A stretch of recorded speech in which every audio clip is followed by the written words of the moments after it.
No vais a dar crédito a lo que está circulando desde hace unas horas. Un nuevo vídeo protagonizado por Carlota Corredera ha salido a la luz, y sinceramente, es de esos documentos que merecen ser analizados con detenimiento porque no tiene desperdicio. Justo esta mañana os compartí un fragmento de archivo en el que ya os advertía que existía una grabación que podía cambiar por completo la percepción que algunos aún tienen sobre esta mujer, y ahora se presenta la oportunidad perfecta para contrastar todo lo que ella misma ha tratado de borrar con el tiempo. El vídeo en cuestión la muestra hablando de su salida de televisión, un tema sobre el que lleva meses construyendo un relato que pretende conmovernos, hacernos partícipes de un supuesto dolor personal profundo, cuando en realidad lo que intenta es reescribir su historia profesional para que parezca una víctima en lugar de asumir las consecuencias de sus propios actos. Carlota aparece frente a la cámara con un tono pausado, casi melancólico, como si estuviese recordando una pérdida irreparable. Habla de su despido como si se tratara de una experiencia traumática, cargada de emociones y heridas que todavía, según sus propias palabras, no ha logrado cicatrizar. Menciona que necesita perspectiva para poder hablar con claridad de lo sucedido, como si estuviese hablando de una tragedia íntima y no de una decisión empresarial derivada del hartazgo del público. Llega incluso a evocar los documentales de Hormigas Blancas para justificar su silencio, afirmando que hay historias que necesitan reposar antes de ser contadas. Y aquí es cuando uno empieza a darse cuenta de hasta qué punto está intentando construir un personaje emocionalmente devastado, mientras deja completamente de lado lo que realmente pasó. El rechazo masivo de la audiencia, su caída en picado en popularidad y la sensación generalizada de que se había colocado por encima del espectador, señalando desde su atril mediático a quien no pensaba como ella. Pero lo más desconcertante no es su forma de relatarlo, sino el intento desesperado de invertir los papeles. Ahora resulta que ella no fue cesada porque la gente ya no la soportaba, sino porque estaba atravesando una etapa vital difícil que la obligó a parar y reconectar consigo misma. Incluso llega a decir que, después de todo, pudo hacer algo que siempre había deseado: viajar, cargar pilas, recuperar energía, como si todo se tratara de un proceso de sanación. Y claro, surge la pregunta inevitable: ¿cómo pudo permitirse esa desconexión? ¿De qué vivía durante ese retiro espiritual? ¿De qué fuente salían esos recursos? Porque si su trabajo ya no era presentar, ni estar en activo dentro del medio, ¿de dónde provenía su sustento? Y más importante aún, ¿cómo puede hablar de desconectar cuando hace apenas un año estaba todavía metida hasta el cuello en polémicas editoriales, posicionamientos políticos dentro de programas y constantes enfrentamientos con quienes cuestionaban su discurso? Y es que hay algo que no se puede obviar. Carlota fue una de las figuras más visibles del relato oficialista en el caso de Rocío Carrasco. Desde su silla de presentadora, no solo moderaba los debates, sino que muchas veces intervenía con un tono que más que informar, sentenciaba. Aquellos colaboradores que se atrevían a manifestar una opinión distinta eran, directamente, apartados, desacreditados o minimizados.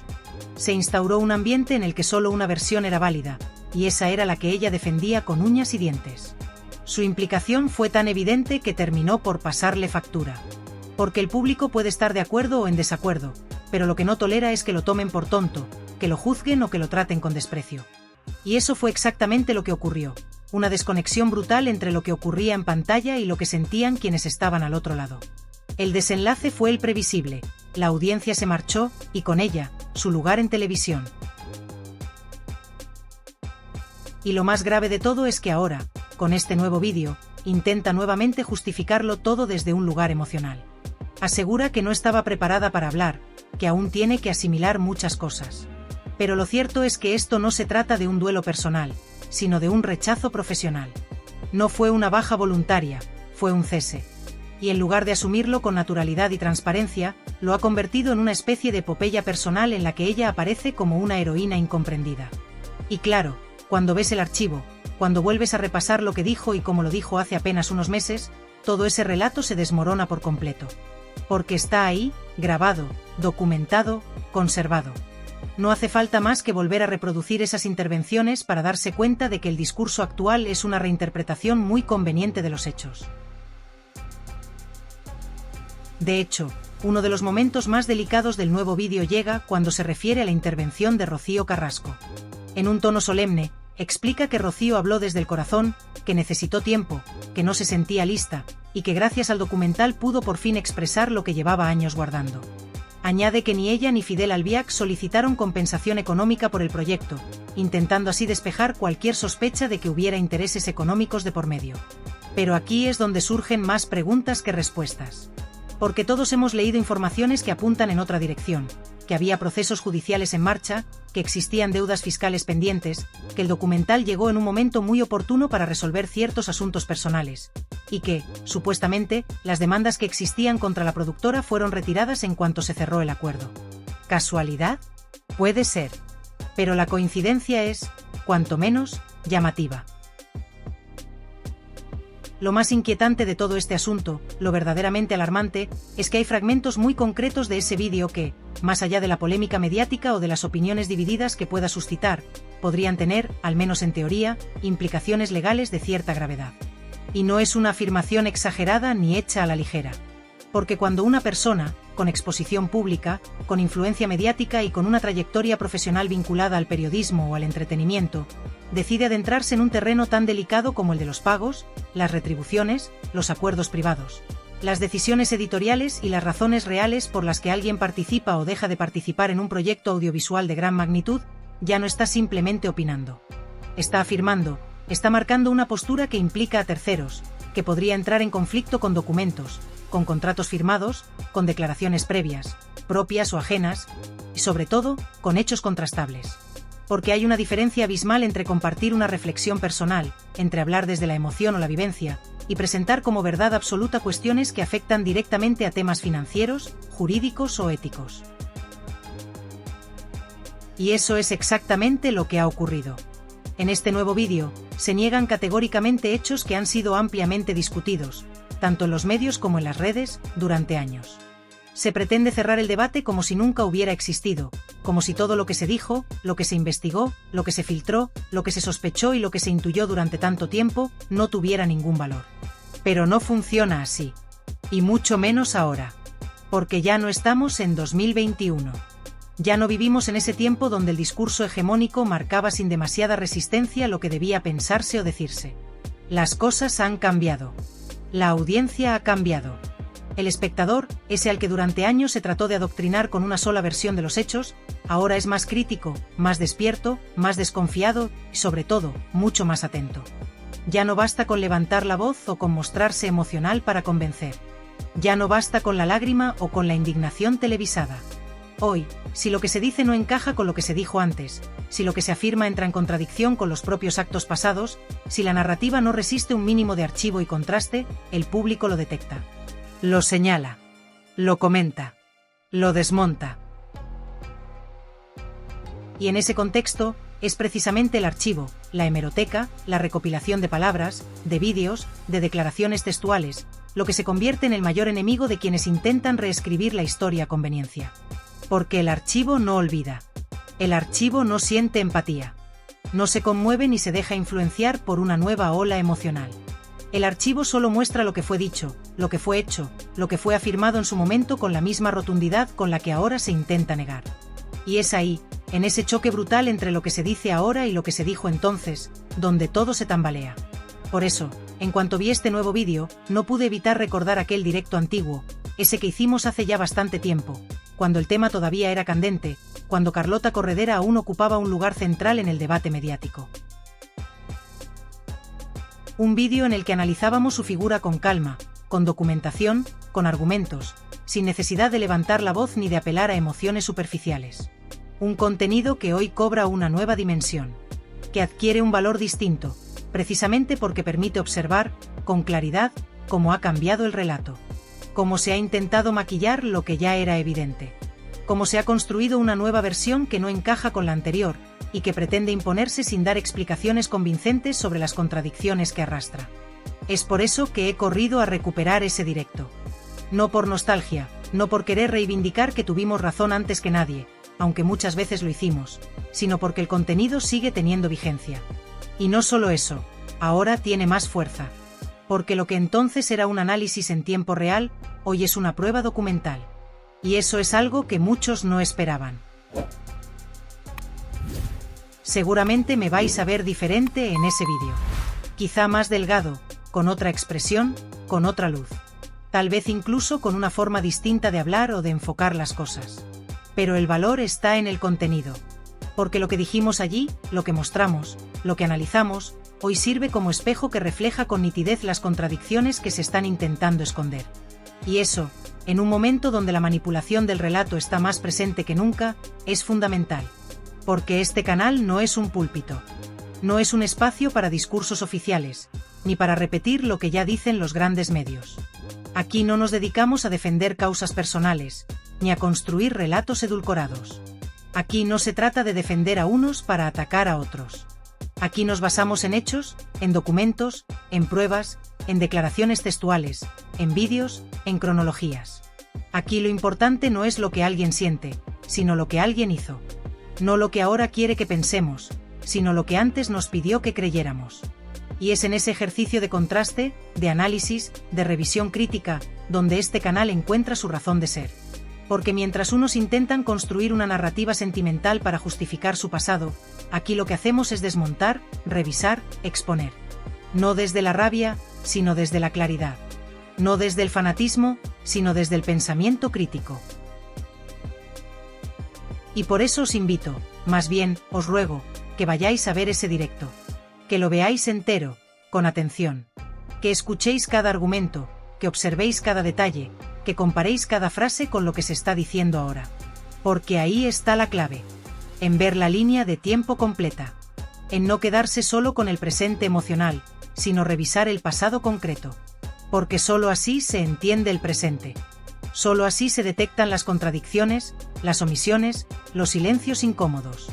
Y luego, como siempre, os pido que me dejéis vuestra opinión en los comentarios.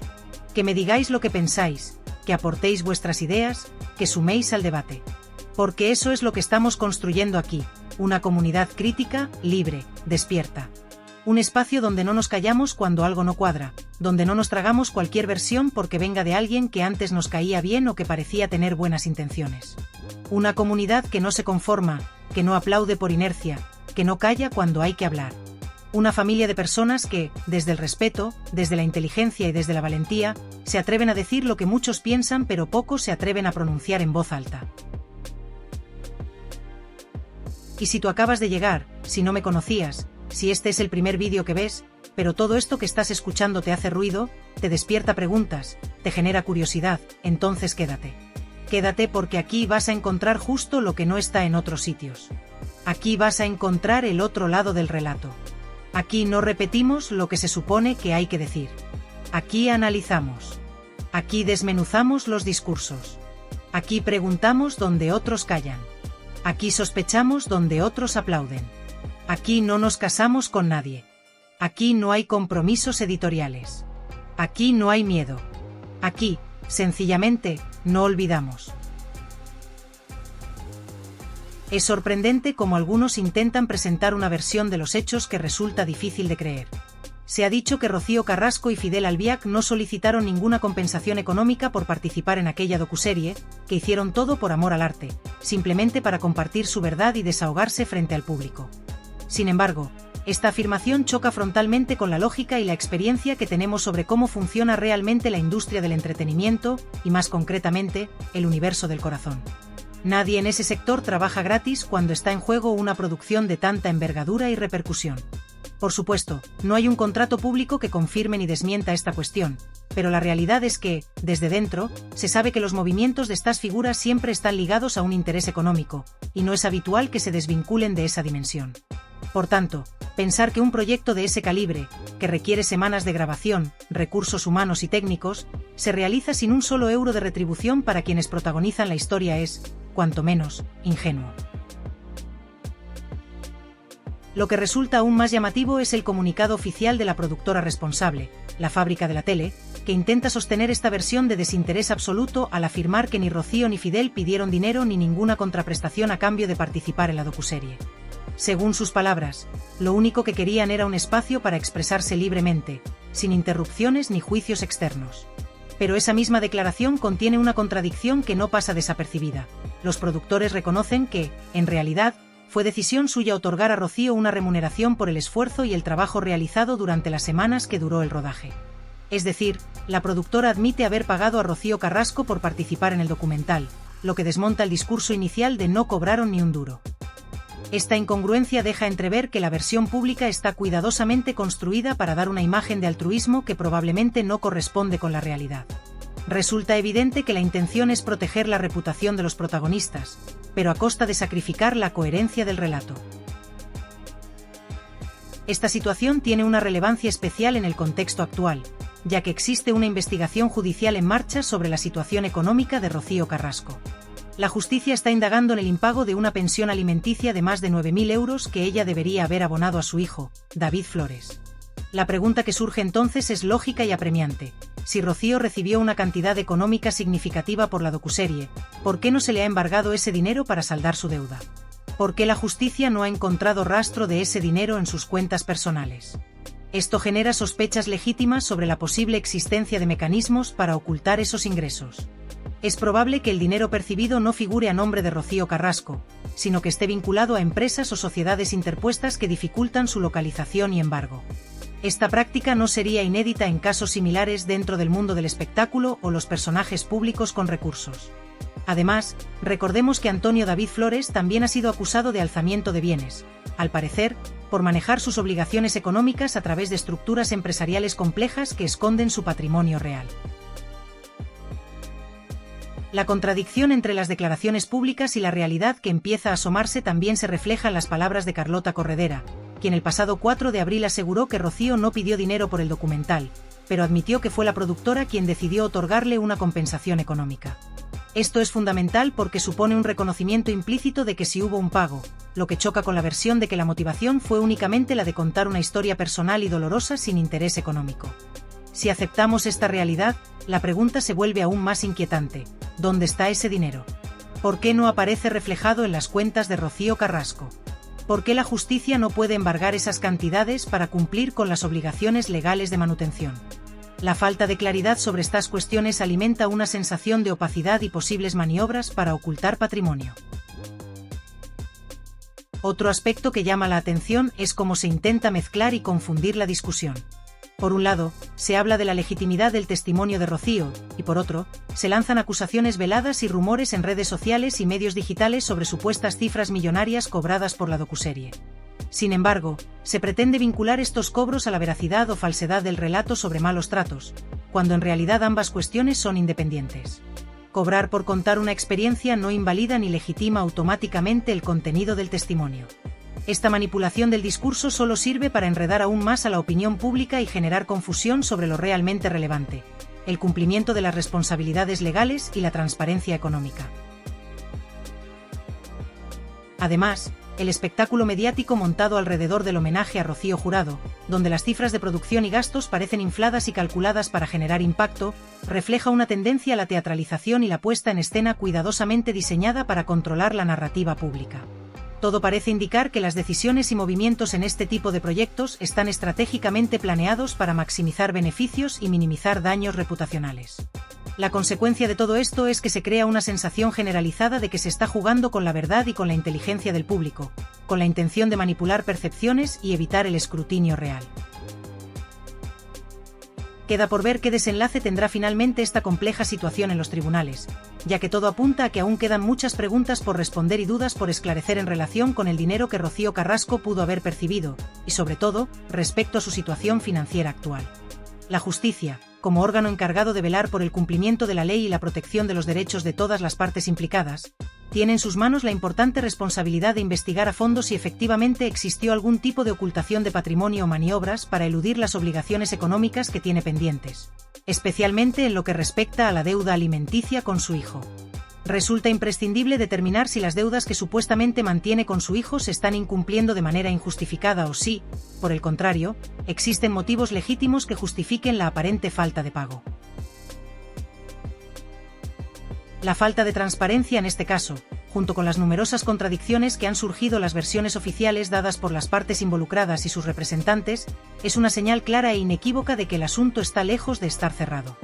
Esta incertidumbre no solo mantiene en vilo a quienes siguen de cerca el caso, sino que además abre la puerta a que, en caso de confirmarse cualquier irregularidad, puedan surgir consecuencias legales graves que podrían afectar de manera significativa a los implicados. En definitiva, lejos de tratarse de un relato sencillo, claro y cristalino, Esta historia se presenta como una madeja complicada y enrevesada donde se entrelazan intereses económicos ocultos, estrategias mediáticas cuidadosamente diseñadas, versiones contradictorias que buscan proteger ciertas imágenes públicas y posibles irregularidades legales que aún están por determinarse con precisión.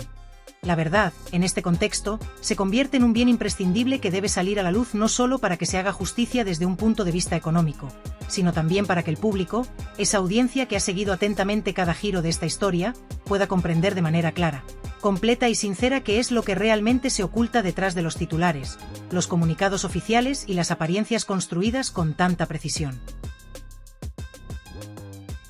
Mientras todo esto ocurre, se mantiene una sensación generalizada de que, detrás de las cámaras y los focos, siguen existiendo muchos cabos sueltos, elementos ocultos y aspectos que se prefieren mantener en la sombra para disfrazar realidades incómodas que podrían afectar a las reputaciones y a la credibilidad de quienes están involucrados en este conflicto. Por eso, si este análisis te ha parecido interesante y quieres seguir profundizando en temas similares, no dudes en dejar un buen me gusta y suscribirte activando la campanita para que no te pierdas ninguna actualización sobre esta y otras noticias que vamos a ir desgranando poco a poco. Porque el camino hacia la verdad, como hemos visto en muchos casos, suele ser largo, lleno de contradicciones y giros inesperados, pero aquí estaremos contigo, desmenuzando cada detalle y ayudándote a entender todo con la mayor claridad posible.